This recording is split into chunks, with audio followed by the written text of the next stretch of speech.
রাফার আব্বু, তুমি আমারে মাফ করে দিও। স্বামীর নিথর দেহের পাশে দাঁড়িয়ে এভাবে আহাজারি করছিলেন স্ত্রী রুনা আক্তার। সোমবার রংপুরের কাউনিয়া উপজেলার হারাগাছ পৌর শহরের মিনাজবাজার দুমেরপাড় এলাকায় গ্রামের বাড়ির বাহিরে লাশবাহী গাড়িতে থাকা নিহত স্বামী মোর্শেদ হোসেনকে শেষ বিদায় জানাতে এভাবেই বুক ফাটা আহাজারি করছিলেন স্ত্রী রুনা আক্তার। আমি তোমার অনেক কষ্ট দিছি, আমি তো অনেক কষ্ট দিছি গো, তুমি আমার মাফ করে দিও। তুমি আমার মাফ করে দিও। তোমার প্রতি আমার কোনো অভিযোগ নাই, কোনো অভিযোগ নাই। একদিকে স্বামীহারা স্ত্রীর আর্তনাদ আর অন্যদিকে একমাত্র ছেলের মর্মান্তিক মৃত্যুতে কান্নায় বারবার মূর্ছে যাচ্ছেন গর্ভধারিণী মা মোর্শেদা বেগম।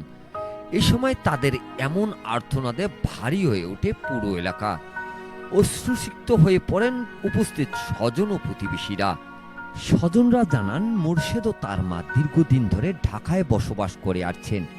ঢাকার বাংলা মোটর এলাকায় মোর্শেদের মোটর পার্টসের ব্যবসা রয়েছে।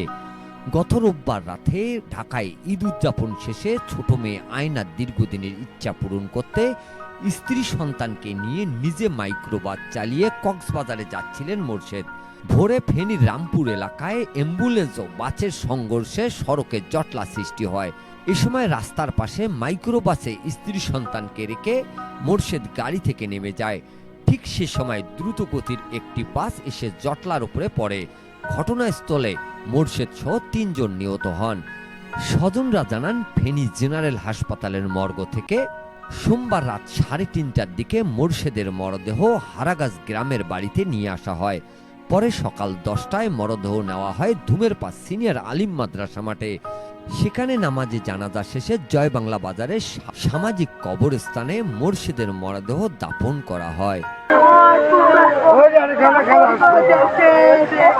Mizanur Rahman, DRS news.